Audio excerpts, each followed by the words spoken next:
নমস্কার বন্ধুরা, ভালোবাসার রান্নাঘরে সবাইকে স্বাগত জানাই। আজ আমি বানাবো ভোলা মাছের তেল ঝাল। খেতে ভীষণ টেস্টি হয় আর বানাতেও খুব একটা সময় লাগে না। মিনিট 10-এর মধ্যেই এই মাছের ঝালটি আপনি তৈরি করে ভাতের থালা পরিবেশন করতে পারবেন। এর জন্য আমি এখানে ভোলা মাছ নিয়েছি। মাছগুলোকে আমি বেশ ভালো করে বেছে ধুয়ে নুন আর হলুদ মাখিয়ে রেখে দিয়েছিলাম। এবার মাছের টুকরোগুলোকে আমি ভেজে নেব। এর জন্য কড়াতে পরিমাণ মতন তেল বেশ ভালো করে গরম করে নিয়েছি, আর তেলে আমি সামান্য একটু নুনের ছিটে ছড়িয়ে দিলাম। এতে মাছগুলো যখন ভাজবো মাছগুলো কড়ার গায়ে আটকে যাবে না। এবার নুন হলুদ মাখানো মাছগুলোকে তেলে দিয়ে উল্টে পাল্টে লাল করে ভেজে নেব। আর মাছের দুপিঠ বেশ লাল লাল করে ভাজা হয়ে এলে মাছগুলোকে আমি তেল ছেঁকে কড়া থেকে উঠিয়ে রেখে দিলাম। এরপরে মাছের জন্য আমি মশলা বানিয়ে নেব। এর জন্য শিলপাটাতে খানিকটা পেঁয়াজ কুচি দিয়ে দিলাম, আর তার সাথে দিয়ে দিলাম 2 কোয়া রসুন।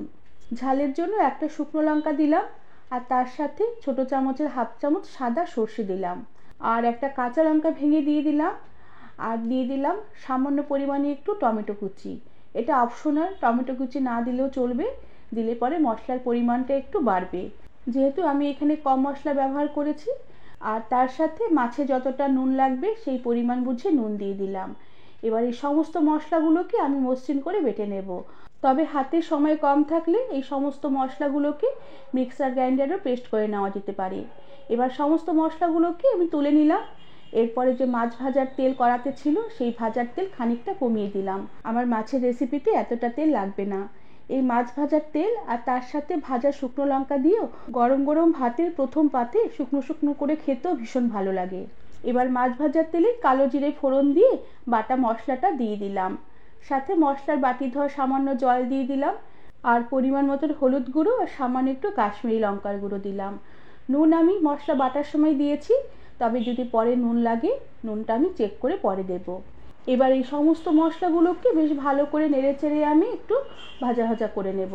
যেহেতু এখানে পেঁয়াজ বাটা দেওয়া আছে, তাই মশলাটাকে বেশ ভালো করে লাল করে ভাজতে হবে, পেঁয়াজের কাঁচা গন্ধটা চলে যাওয়া অবধি। বেশ কিছুক্ষণ মশলা বেশ নেড়ে চেড়ে আমি কষিয়ে নিয়েছি। মশলা থেকে তেল সেপারেট হয়ে এসেছে। এবার মশলাতে আমি আবারও সামান্য পরিমাণে শিলপাটা ধোয়া জল দিয়ে দিলাম। এবার এই সমস্ত মশলা আমি আবারও বেশ ভালো করে নেড়ে চেড়ে কষিয়ে নেব, যতক্ষণ না এই বাড়তি জলটুকু শুকিয়ে বেশ ভালোভাবে মশলাটা ভাজা ভাজা হয়ে যায়। আর পেঁয়াজ বাটা দিয়ে এইভাবে মাছের ঝাল রান্না করার সময় মশলা বেশ ভালো করে নেড়েচেড়ে লাল করে একটু ভাজা ভাজা করে কষিয়ে নিলে স্বাদে তো অপূর্ব হবেই, আর মাছের ঝালের কালারও খুব সুন্দর আসবে। এরপর আমি পরিমাণ মতন গরম জল দিয়ে দেব, তবে জলের পরিমাণটা আমি খুব একটা বেশি দেব না। যতটুকু গ্রেভি প্রয়োজন সেই মতো করে ঝোলের পরিমাণটা দিয়ে দিলাম, কেননা ভোলা মাছ নরম মাছ, রান্না হতে খুব একটা বেশিক্ষণ সময় লাগবে না। এবার ঝোলটা একটু ফুটে উঠলে ভাজা মাছগুলোকে ঝোলে দিয়ে দিলাম, আর সাথে কয়েকটা চেরা কাঁচা লঙ্কা দিলাম, আর 1 মুঠোর মতন তাজা ধনেপাতা কুচি উপর থেকে ছড়িয়ে দিলাম। এবার গ্যাসের আঁচ মিডিয়ামে রেখে ঢাকা দিয়ে রেখে মাছের ঝোল আমি কিছুক্ষণ ফুটিয়ে নেব, ঝোলটা একটু মাখা মাখা হয়ে আসা অবধি। মাছের ঝাল বেশ কিছুক্ষণ ফুটিয়ে নিয়েছি, ঝোলটা বেশ ঘন হয়ে এসেছে, আর খুব সুন্দর ঝোলের থেকে একটা গন্ধ আসছে। আমি ঝোল আর ঘন করব না, তবে এই সময় নুনের পরিমাণটা একটু চেক করে নিতে হবে। আর এবার আমি উপর থেকে সামান্য পরিমাণে একটু কাঁচা সর্ষের তেল ছড়িয়ে দিলাম। এতে এই মাছের ঝালের স্বাদ অনেকটাই বেড়ে যাবে। এরপর গ্যাসের আঁচ বন্ধ করে দিয়ে ঢাকা দিয়ে রেখে কিছুক্ষণের জন্য স্ট্যান্ডিং টাইমে রেখে দেওয়ার পরে আমি সার্ভ করব। বন্ধুরা, এই চটজলদি ভোলা মাছের তেল ঝালের রেসিপিটি আশা করি তোমাদের ভালো লেগেছে।